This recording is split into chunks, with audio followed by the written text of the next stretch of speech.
Welcome to the podcast for G's only. For G's only. And it's for all women who's at the She-Suites level. CEO. And we coming your way to share our stories in leadership. So we walking the walk, talking the talk, being the boss lady. Welcome to the She-Suite, where we help build women leadership and how to be the boss lady. So welcome to the She-Suite. So let's talk about being a CEO. Hello, and welcome to She-Suties podcast with your host, Jodi Hood. It is a place where She-Suite executives share and compare unfiltered realities that our male counterparts will never ever have to face. We laugh, we cry, we thrive, and we survive. Now, last week we talked about the psychology of negotiation, and this week we're going to continue that talk with just a few more nuggets. Now, last week we talked about tactics that you can employ before the actual negotiation. We talked about considering the time of day, making sure it was a good weather day versus bad weather. We talked about the kind of chair you should use during negotiation. We also talked about having those treats and how glucose could actually make one feel better. Well, today, just a few more nuggets. This is going to be a 3-part series. So, let's get at it. So today, what else can we do right before we actually start our negotiations? Well, according to Kalinda, now remember, that's the guy who does this research. He says that, you should negotiate sometimes through email versus face-to-face. So the question is, should you negotiate between face-to-face or should you use email? Well, face-to-face builds more rapport and it promotes clarity because of the nonverbal cues. And some studies argue that it's more effective than email. However, it's a however. There are some studies that say the opposite. They say that email is better. Negotiators can leave an email thread more easily, so the parties are more motivated to reach agreements. So which one is better? Guess what they found, folks?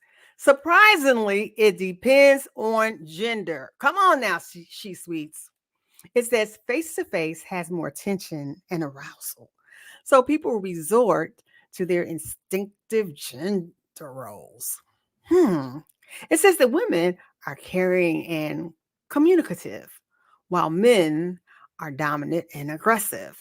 So negotiating with men reduce their urge to show dominance by removing the nonverbal cues from the conversation. So what should we do?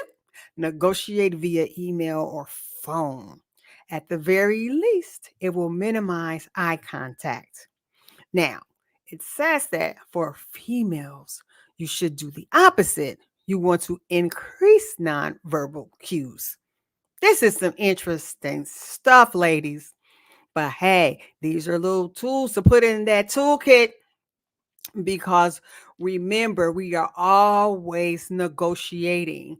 And the goal is for parties to get what they want or what they need. Now, here's another tactic. Kalinda says avoid weak language while negotiating. You receive better deals with firm and confident language. Now, that's kind of like a no-brainer, but every now and again, it's good to hear it from someone else or to remind yourself that, oh, wait, I have to watch my language while negotiating. It says sometimes you will negotiate with a powerful counterpart, such as your boss. And in these scenarios, you might feel pressured to use disclaimers. You know how it goes. I know this might sound like a lot, but, or I hate to ask for this, but can you, or would you possibly consider, stop the weak language. Eliminate those words. Your counterparts will negotiate more aggressively, giving you a worse deal. So you receive better deals when you are firm and confident. Say it with me, ladies. Firm and confident. One more time. Firm and confident. So we are going to avoid that weak language while negotiating. Here's another little tactic. It says pair names in a calendar invite. So what does that mean? It means when you're scheduling a meeting, you send your calendar with the invite with your name in close visual proximity with their name. So, what does that do? It says, again, psychological. Grouping your names will trigger this effect. If your counterpart sees your name next to their name, positive feelings from their name will transfer to your name. I know, I know. Can this be real? Yes. The studies and psychology show that that is a trigger when you see your name next to someone else's. And where does this information or where does this study come from? Well, it's very similar, if you remember Psychology 101 when you were in college, to Pavlo and the dogs. It said Pavlo conditioned his dogs by pairing an emotional stimulus, food, with a neutral stimulus, the bell. So here, your name is the emotional stimulus. Well, their name is, and your name is the neutral. So, just like Pablo, the positive emotions from their name will transfer to your name. Very interesting. Very interesting, but true. Now, here's a good one. Pause after you make a counter offer. Okay? Why? Your counter offer might interpret your silence as indecision, prompting them to interject and raise the offer. So, in other words, once they make the offer, you never go, oh, yes, yes, that's it, I'll take it. It says pause. Your counterpart made a generous offer that you don't want to counter. But at this moment, you still should kind of pause for a few seconds before accepting. Kalinda says your silence will make them uncomfortable and they might preemptively enhance their offer before you answer. Here's an example them. Well, how is $85,000 for the salary? You pause for about 5 seconds. Them. Well, we can go up to 90. If they interject, then great. If not, go ahead and accept that counter. Either way, your silence was simply a moment to ponder the offer. If anything, immediate concessions can be harmful. Counterparts feel regretful as if they are overvaluing your offer. All right, here's the last one. And my son does this all the time. Always counter the first offer. He says, Mom, I always counter, even if it's $1. I'll counter with $1. And here's why countering is good for both parties. Counterparts feel regret if you accept their first offer because it signals you could that perhaps they could have received more. So don't be greedy, but counter the first offer. Countering is good for you and the counterpart. Why? Because they will be happier with the deal. If you accept the first offer, they may feel regretful, as if they've received a suboptimal deal. Countering will make them happier with the final deal.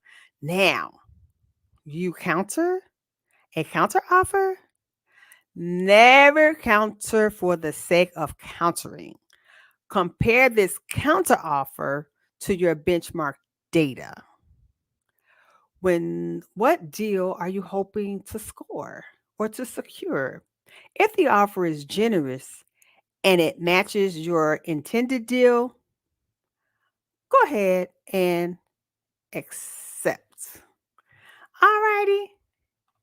I hope that makes sense because it seemed a little confusing to me. But of course, this is not my study. This is Kalinda. So that's all for today, folks. It's been a short one, but I'll come back with just a few more tactics concerning the psychology of negotiation.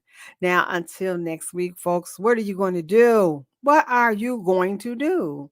Well, I certainly hope that you're going to like me on Facebook. I hope that you will connect with me on LinkedIn, Dr. Jodi Easterling Hood. And please, please, please subscribe to my YouTube channel, Jodi Hood. So until next time, She-Suites, keep walking the walk and talking the talk. And She-Suites, get ready because the She-Suites are coming at you. Have a good one. Welcome to the podcast for G's only.